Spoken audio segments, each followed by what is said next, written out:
Hey everybody, this is Matt Thomas at tradingparadigm.com, and today I wanted to talk to you about what a statistical edge is in trading and explain the expected value equation.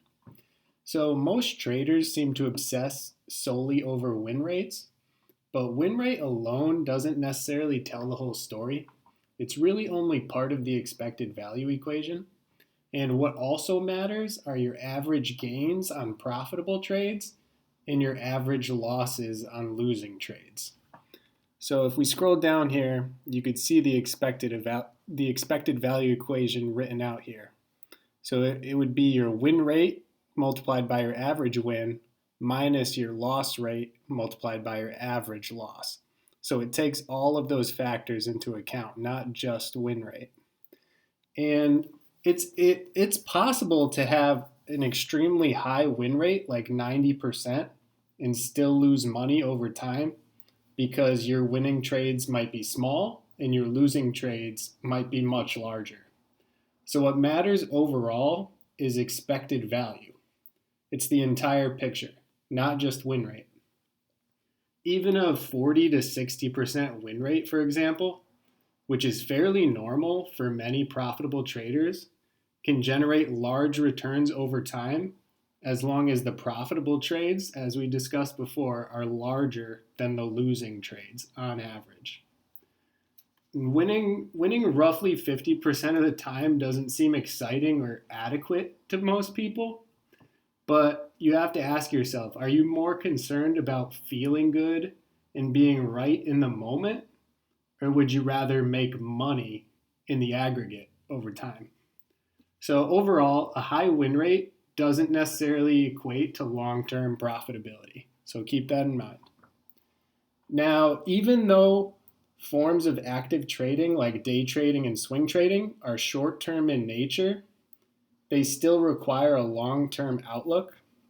In other words, there can be a lot of randomness and noise over the course of just a few trades. So you'll only really understand the expectancy of your strategy or system over a meaningful number of trades. And that right there is the law of large numbers. So streaks can and will happen in the short term, but over the course of hundreds and thousands of trades, the probabilities eventually work themselves out. So for example, if we take a coin flip, we can agree that the odds are 50-50.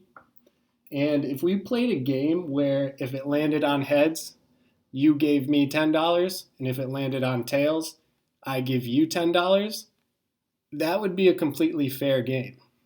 In the short run, there might be streaks of heads and tails in a row, and one of us might end up with a little more money than the other at certain times.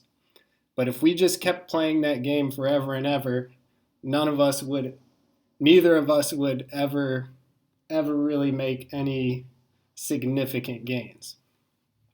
We'd all just keep reverting back to zero. But if, however, we played a game where if it landed on heads, I give you $20, and if it landed on tails, you give me $10, that would be a losing proposition over time for me because the probabilities are in your favor. You might only win on 50% of the flips, and you might have to endure some short-term streaks where I win, but in the aggregate, over time, you have the odds in your favor and you would make money. In fact, the expected value for you in that particular example would be $5 per coin flip.